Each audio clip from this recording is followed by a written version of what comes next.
अक्टूबर 1913 देवोलसम अक्टूबर 1901 د شهادت مناسبات د پښتونخوا مليان پارټۍ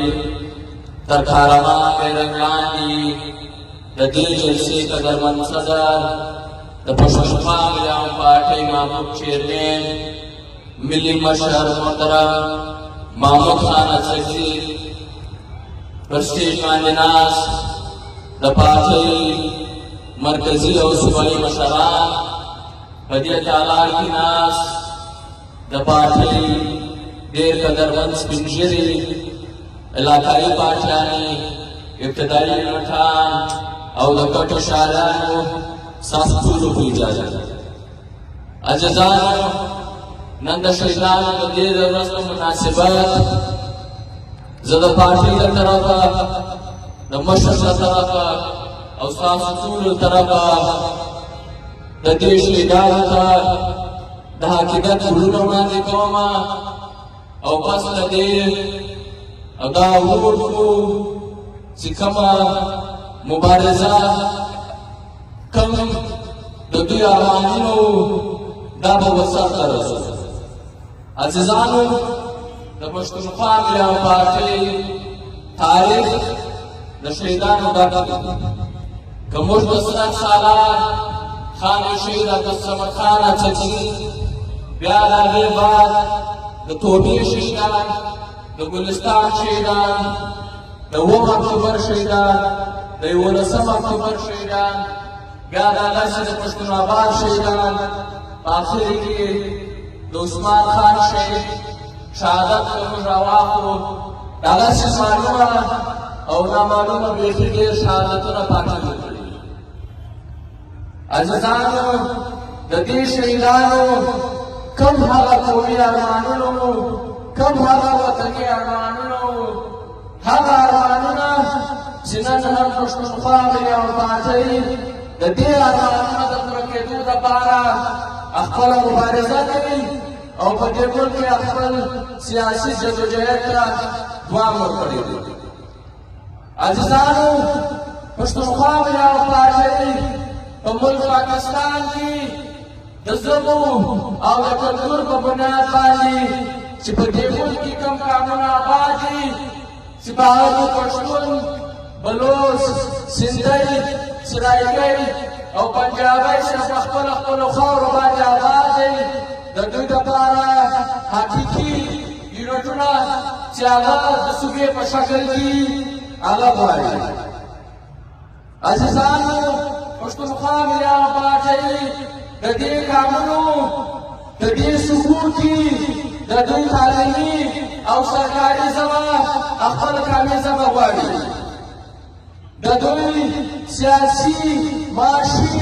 قانوني او ورسره کلتوري چې کوم د دوی حقونه دي د دې تحفظ غواړي په دې ملک کې لکه څنګه چې 15 قانونه پراته دي د ټولو قانونو سیاسي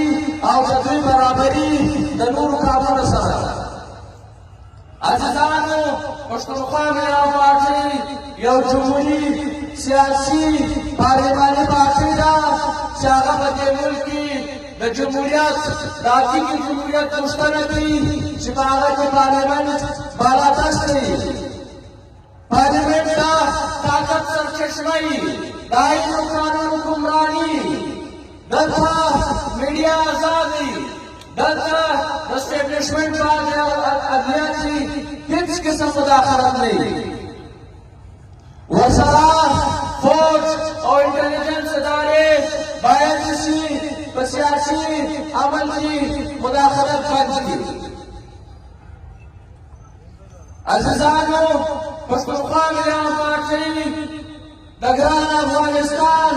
چې د ټول پښتون افغان پلارنی ټاټوبې دي په دې کې د خارجانو لخوا چې کوم مداخلت روان دی دا بندول غواړي که موږ د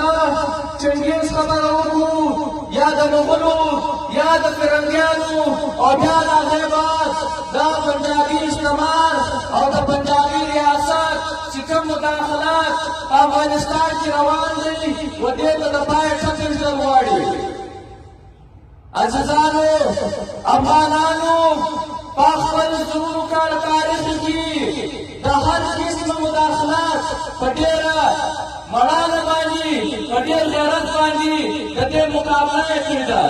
د دې په خلاف یې په زرګونو مبارزې کړې دي او خپل ملي تشخص او خپل واقع ساتلې ده. عزیزانو د فرهنګي یو پالیسي وه، هغه دا غوښتل چې افغانستان کې یو داسې قوت وجود ونه لري چې ټول افغانان په دا قوت باندې سره راټول شي او نه یو داسې نظام جوړ شي چې هغه نظام بریالي افغانان پرمختګ وکړي، هغه پرمخ لاړ شي، هغه سیال شي او د نورو چال کامونو سره خپله برابري وکړي. بیا د دې بعد چې دوی لاړې او د ده هغه روزل شوي هغه خلک چې ده دلته پرېښول د روزنه ورکړه هغه ډلې هغه اوس هم په دې کار باندې اخته دي او لکه د پنجاب په شکل کې نن په افغانستان کې مداخلت کوي. عزیزانو د سور انقلاب بعد په افغانستان کې د وینو بارانونه وشو، په لکونو افغانان یې په قتل کړل، په لکونو یې ګوډ شل کړل، ټپیان یې کړل، د افغانستان ریاست یې ونړولی. په افغانستان کې یو داسې د انسانیت خلاف یو داسې غیر انساني عملونه وکړو چې هغه د بیانېدل نه دي. تاسو پوهېدله چې افغانستان څخه په لکونو افغانان کډه شو، خپل وطن یې پرېښولی، د بل وطن ته مهاجران شو.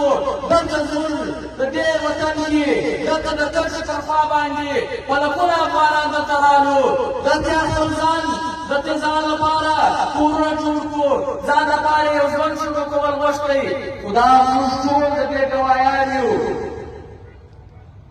موږ ټول د دې ګواهیان یو چې کوم داسې ذاتوب دی، چې کوم داسې ناروا عمل دی، چې کوم داسې غیر عیني عمل دی، هغه د افغانانو سره نه دی شوی. د چادر چارچوالي پامالي شوې ده، د عزتونو پامالي شوې ده، د دوی کاروبارونه یې ور ختم کړي دي، د دوی ژوند یې ور عذاب کړی دی. بیا دا اور خالي د کشف راخوا په افغانستان هم نه ودرېدی. دا اور بیا د کشف په دې خوا د پښتانه وطن ته رالی. تاسو خو په دې خبر یاستئ، تاسو هم بدل شوي. د نن د 150 کاله مخکې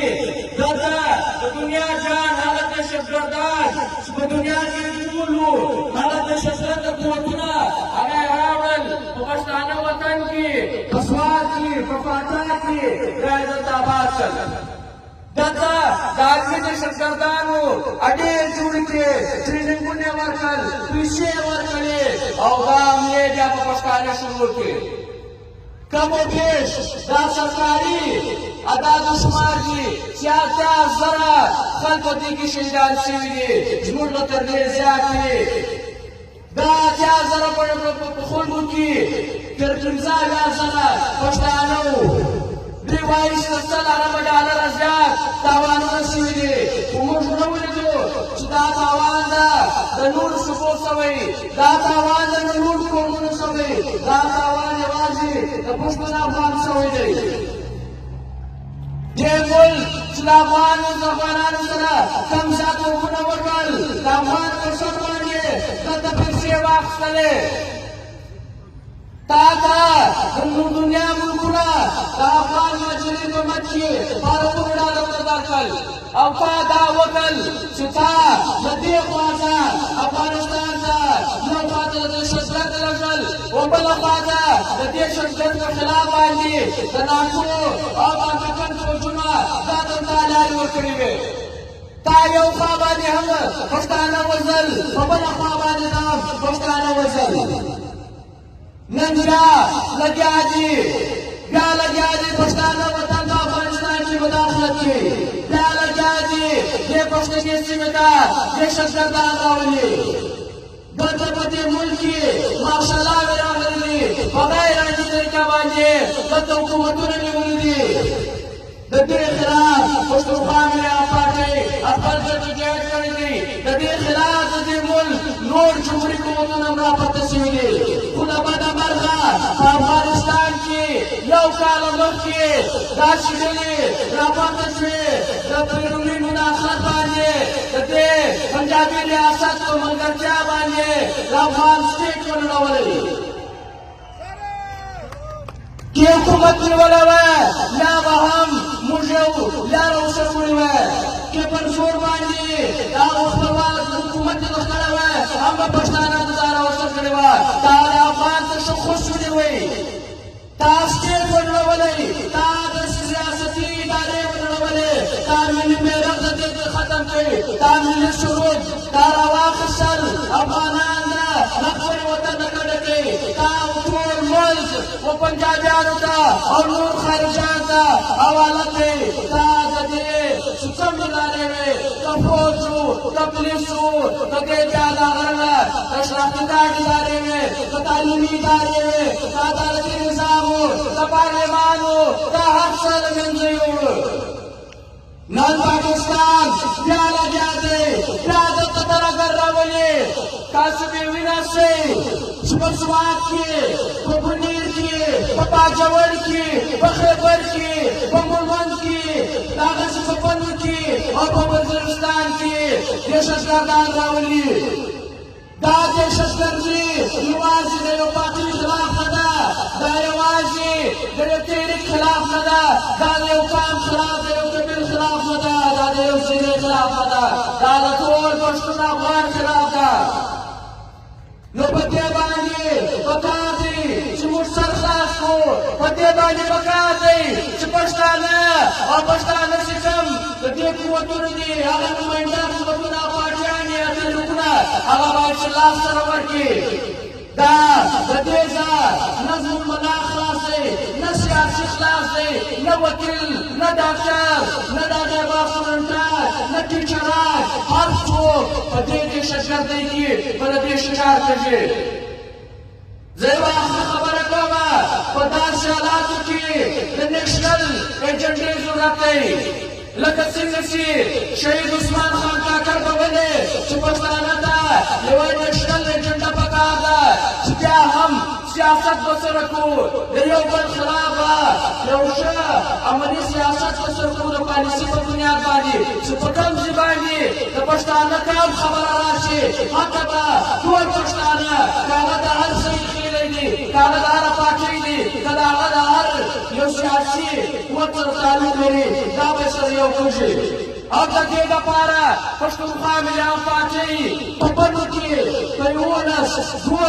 دیارلس او څوارلس مارچ باندې یو قومي جرګه چې د ټولو پښتون افغان دا یو نماینده جرګه وه د محترم مشر محمود خان اڅکزي په سربراهۍ کې دا جرګه وکړه او دې وطن ته په پښتون کې دا ډاډ ورکړه چې پښتانه زیاتو سره یو دي په دښمن ته دا پیغام ورکړي چې پښتانه زیاته په اتفاق دي نو لہذا عزیزانو دا دوه کاله به پښتانه زیاته پرېږدي یو تر ضعیف خیلی ناسور او بل د کفر و اسلام هغه درمنځنه ناره چې دا خلکو دلته راوړه او په لکونو افغانان یې په دې باندې قتل کړل نو دا به د دې بعد هر پښتون د ځانه سره دا وعده به کوي دا قول به کوي چې دی به ځان په کفر په اسلام باندې دی به ځان په ځایو په خیلۍ باندې دی نه تقسیم کوي نو ټایم کم دی زه په اخر کې بیا د پښتانه